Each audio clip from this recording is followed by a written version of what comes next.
Good morning, students. Myself Soni ma'am. Today I will teach you Geography, Chapter 2, Forest and Wildlife Resources, Class 10th. Uh, you have know about the forest and wildlife resources. थोड़ा बहुत आप तो इसके बारे में forest और wild life के बारे में मैंने आपको 9th क्लास में बताया था. Your chapter will be start with a little story which is in your corner. जो आपके कॉर्नर में बना हुआ है एक छोटी सी स्टोरी, उससे स्टार्ट होती है. ठीक है, ये रहा आपका, ये देखिए इससे स्टार्ट हो रही है. इसमें क्या कहा जा रहा है कि नारक my lord, you are the creature of music in the world of Lepchas. तो कहें कि लेपचाओ, नारक मेरे ईश्वर, लेपचाओ की दुनिया में आप संगीत के जनक हैं. मतलब ये फिर उसमें उन्होंने कहा, ओ नारक my lord, let me dedicate myself to you. तो मतलब ये फिर बोल रहे हैं, ओह नारक मेरे ईश्वर, मुझे स्वयं को आपको समर्पित करने दें. मुझे आप अपना संगीत झरनों, नदियों, पर्वतों, वनों, कीटों और जानवरों से ग्रहण करने दें. ठीक, ये मतलब प्रे कर रहा है, मुझे आप अपना संगीत मधुर समीर से ग्रहण करने दें और इसे आपको ही समर्पित करने दें. ये स्टोरी कहाँ से ली गई, ये जो है ये सोर्स कहाँ से, मतलब ये क्या बताया गया इसमें. देखिए इम्पोर्टेंट बताया गया है क्या, हमारे फॉरेस्ट, जो वाइल्ड लाइफ है, जो हमारे रिसोर्सेज, जो हमारे संसाधन, उसकी इम्पोर्टेंस को बताया गया है. यहाँ पे जो आपका वो एक म्यूजिक क्रिएट करता है, झरनों का गिरना, नदियों का चलना, पर्वत, वन, कीट, जो जानवर होते हैं उनकी आवाज़ों क्या है, वो ये कहता है कि एक म्यूजिक है, ये हमारे लिए म्यूजिक है. ठीक है, और ये जो आपका ये बातें लिखी गई नारक की, ये मतलब ये वाली बातें, तो ये कहाँ से लिया गया है, ये पश्चिम बंगाल के उत्तरी भागों का लेप्चा एक लोक संगीत है. लेप्चा एक लोक गीत है. आपका ये क्वेश्चन बन सकता है कि व्हाट इज़ लेप्चा. तो Lepcha is the flock song from the northern part of the western West Bengal. ये आपका इम्पोर्टेंट है, इसको अंडरलाइन कर लीजिएगा. ठीक, नेक्स्ट आपका आता है, अब देखिए आपका ये चैप्टर स्टार्ट होता है, जिसमें ये बेटा आपको ये पूरा 1 बाय 1 नहीं बताऊंगी मैं, आप इसको ऐसे समझते जाइए. आप छोटे बच्चे नहीं हो कि लाइन बाय लाइन मैं समझाऊंगा आपको. इसका टॉपिक समझिए आप.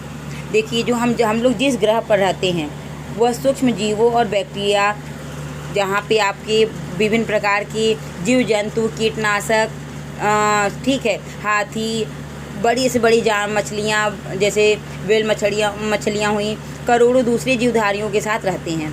यह पूरा आवासीय स्थल जिस पर हम रहते हैं अत्यधिक जैव विविधताओं से भरा हुआ है. मतलब विभिन्न प्रकार की जैविक चीज़ें यहाँ पर आपको मिलती हैं. मानव और दूसरे जीवधारी एक जटिल पारिस्थितिक तंत्र का निर्माण करते हैं जिसका हम मात्र एक हिस्सा हैं. ठीक है, हर एक का अपना पारिस्थितिक तंत्र का निर्माण करते हैं, लेकिन हम लोग क्या, हम उसका सिर्फ हिस्सा हैं और अपने अस्तित्व के लिए इसके विभिन्न तत्वों पर निर्भर करते हैं. जैसे आप मान लो वायु, जिसमें हम सांस लेते हैं, जल जिसे हम पीते हैं, और मृदा जो अनाज पैदा करते हैं, जिसके बिना हम जीवित नहीं रह सकते, पौधे, पशु और सूक्ष्म जीव जिनका पुनः सृजन करते हैं, वन पारिस्थितिक तंत्र में महत्वपूर्ण भूमिका निभाते हैं, क्योंकि ये प्राथमिक उत्पादक है जिन पर दूसरे जीव भी निर्भर करते हैं. ठीक है, तो आप ये समझिए कि हम लोग क्या हैं, पहले आपको ये कि हम लोग भी किसी न किसी चीज़ों पे निर्भर हैं. ठीक है, तो यहाँ पे विभिन्न प्रकार के जीव जंतु हों, वो क्या है, वो इन सब का भी क्या है कि अपना इम्पोर्टेंस है.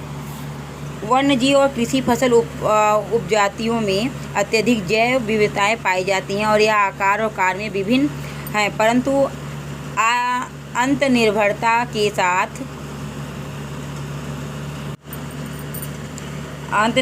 के साथ ये क्या करती हैं, ये आगे बढ़ती रहती हैं.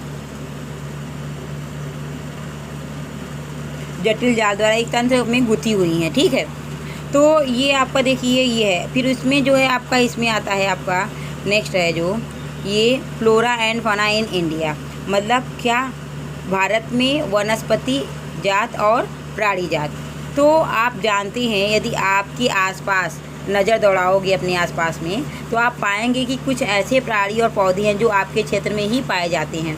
वो वास्तव में भारत में जैव विविधता के संदर्भ में विश्व में सबसे समृद्ध देशों में एक है। यहाँ विश्व की सारी सारी चीज़ें क्या है, उपलब्ध हैं। लेकिन ये क्या है, ये जो सारी जैव उपजातियों की 8% संख्या पाई जाती है, ये अभी खोजी जाने वाली उपजातियों में 2 या 3 गुना है। आप पहले भी भारत में पाए जाने वाले वनों और वन जीव संसाधनों के क्षेत्र, फल और किस्मों के बारे में पढ़ चुके हैं। आपने सोचा होगा कभी कि इन संसाधनों का आपके दैनिक जीवन में क्या महत्व है। ये विविध वनस्पतियाँ और प्राणी जात हमारी हर रोज़ जीवन में इतने गुथे हुए हैं। क्या है इनका केंद्र, क्या है ये, कहाँ से पर्यावरण के लिए कितने प्रभावशाली हैं ये हम, ठीक है, ये सब चीज़ें आपने कभी सोचा है? नहीं सोचा है ना। तो देखिए आपके क्षेत्र में क्या है, मानव और प्रकृति के समन्वयवादी संबंधों पर प्रचलित कहानियों के बारे में और जो है कुछ पता लगाइए। एक्टिविटी है आपकी कि आप जाइए कुछ चीज़ें को बारे में अपने आस पड़ोस में कहानियाँ जो बनी हुई हैं कि ये चीज़ यहाँ पाया जाता है, उसके बारे में पता लगाइए। देखिए कुछ अनुमान यह कहते हैं कि भारत में 10% वन्य वनस्पति जाति और 20% स्तनधारियों को लुप्त होने का खतरा है, ठीक है। क्योंकि आप जानते हैं कई ऐसी चीज़ें हैं जो पहले थीं लेकिन अब वो नहीं हैं। इसमें से कई उपजातियाँ तो नाजुक अवस्था में हैं और लुप्त होने के कगार पर। इनमें चीता, गुलाबी सिर वाली बत्तख, पहाड़ी कोयल और जंगली चित्तीदार उल्लू और मधुका और हुबड़िया, हेप्टान्यूरोन और जैसे पौधे शामिल हैं। वास्तव में कोई भी नहीं बता सकता कि अब तक कितनी प्रजातियां लुप्त हो चुकी हैं। आज हमारा ध्यान अधिक बड़े और दिखाई देने वाले प्राणियों के पौधे के लुप्त होने पर अधिक केंद्रित है, परंतु छोटे प्राणी जैसे कीट और पौधे भी महत्वपूर्ण होते हैं। जो बड़ी बड़ी चीज़ें हैं उसके बारे में हम ध्यान दे रहे हैं, लेकिन ऐसी और न जाने कितनी चीज़ें रही होंगी दुनिया में जो विलुप्त हो चुकी हैं, और ऐसे न जाने कई चीज़ें विलुप्त हो रही हैं लेकिन उनका क्या है, वो सूक्ष्म है, छोटी हैं, जिनका हम लोग अनुमान नहीं लगा सकते हैं। आगे देखिए, ये देखिए वेनिसिंग फॉरेस्ट लुप्त होते वन। तो ये जो है आपका देखिए भारत में जिस पैमाने पर वन की कटाई हो रही है वह विचलित कर देने वाली बात है। क्योंकि आप देखिए नए सबको बड़ा घर चाहिए, सबको बड़ी बड़ी ज़मीनें चाहिए, फैक्ट्री चाहिए, तो वो कहाँ आएगा, वो इसी धरती पे मिलेगा, लेकिन उनको इसी ज़मीन पे ही बनाएंगे। लेकिन क्या इसके लिए क्या कर रहे हैं, वो पेड़ पौधों का कटाव कर रहे हैं। देश में वन आवरण के अंतर्गत अनुमानित 79.42 मिलियन हेक्टेयर क्षेत्रफल है। यह देश की कुल भौगोलिक क्षेत्रफल का 24.16% हिस्सा है। सघन वन जो है आपका कितना है, 12.2% खुला वन, 9.4% और मैंग्रोव और 0.14% है। स्टेट ऑफ फॉरेस्ट रिपोर्ट के 2015 के अनुसार जो है 2013 में सघन वनों के क्षेत्र में कितना 3775 वर्ग किमी की वृद्धि हुई है, परंतु वह क्षेत्र में यह वृद्धि वन संरक्षण उपायों प्रबंधों की भागीदारी का वृक्षारोपण है। तो बच्चों ये बताइए, जब इतना अगर आपको कम कर दिया जाए, ये सब पॉइंट आप बिल्कुल नोट कर लीजिएगा, अच्छे से पढ़ लीजिएगा, ये सब पॉइंट आप अच्छे से पढ़ लीजिएगा, ठीक है, ये सब पढ़ लीजिएगा। तो इम्पॉर्टेंट लाइन है, इसको देख लीजिएगा। तो देखिए पहले कितना इस वृक्षों का कटाव हो रहा है। तो क्या आप इससे अनुमान लगा सकते हो कि जो है हमारा पर्यावरण सही रहेगा? बिल्कुल नहीं। आप सोचिए पहले, ये वन पेड़ पौधे ही तो हमारे क्या हैं, जीवन है। अगर इसी को हम काट के ख़त्म कर देंगे तो फिर क्या रह जाएगा, कुछ नहीं रह जाएगा।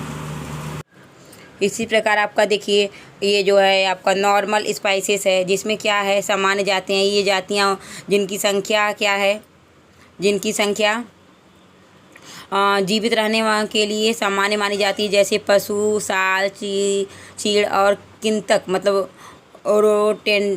रोडेंट्स इत्यादि।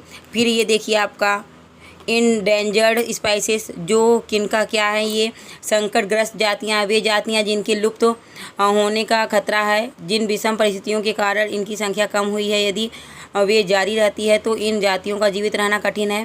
काला हिरण जैसे हुआ, मगरमच्छ हुआ, भारतीय जंगली गधा, गैंडा, शेर, पूंछ वाला बंदर, संगाई, ये सब क्या है, ऐसी जातियां हैं जो बिल्कुल क्या होने वाली हैं, विलुप्त होने वाली हैं। फिर आपका आता है आपका वेलनरेबल स्पाइसेस, जो है क्या है, सुभेद जातियां हैं। वे जातियां जिनकी संख्या घट रही है। यदि इनकी संख्या पर विपरीत प्रभाव डालने वाली परिस्थितियां नहीं बदली गई जाती हैं तो इनकी संख्या घटती रहती है। तो यह संकटग्रस्त जातियों की श्रेणी में शामिल हो जाएंगी। नीली पेड़ जैसे भेड़ और एशियाई हाथी, गंगा नदी की डॉल्फिन इत्यादि इस प्रकार की जातियों के उदाहरण हैं। फिर आपका आता है रेयर स्पाइसेस, जो दुर्लभ जातियाँ हैं। इन जातियों की संख्या बहुत कम या सुभेद है और यदि इनको प्रभावित करने वाली विषम परिस्थितियाँ नहीं परिवर्तित होती हैं तो यह संकटग्रस्त जातियों की श्रेणी में आ जाएंगे। तीसरा आपका है, नेक्स्ट है आपका जैसे एंडेमिक स्पाइसेस हैं, मतलब एंडेमिक विलुप्त जातियाँ हैं जो ख़त्म होने के कगार पे हैं। और ये आपका है, इसमें क्या है आपका, ये जो है वे जातियाँ जिनके रहने की आवासों खोज करने पर अनुपस्थिति पाई जा गई है। ये उपजातियाँ स्थानीय क्षेत्र, प्रदेश, देश, महाद्वीप या पूरी पृथ्वी से विलुप्त हो चुकी हैं। ऐसी जातियों में एशियाई चीता और गुलाबी सिर वाली बत्तख शामिल है, मतलब बुरी तरह से ख़त्म हो गया है एंडेमिक स्पाइसेस में। ठीक है, आप इसके काइंड्स को पढ़िएगा यहाँ से, ठीक है। वेनिसिंग फॉरेस्ट के बारे में आप पढ़िएगा और इसको एक बार इन सब पॉइंट्स को ध्यान से देखिएगा और रिवाइज करिएगा। आज के लिए इतना ही, डेट्स ऑल, थैंक यू।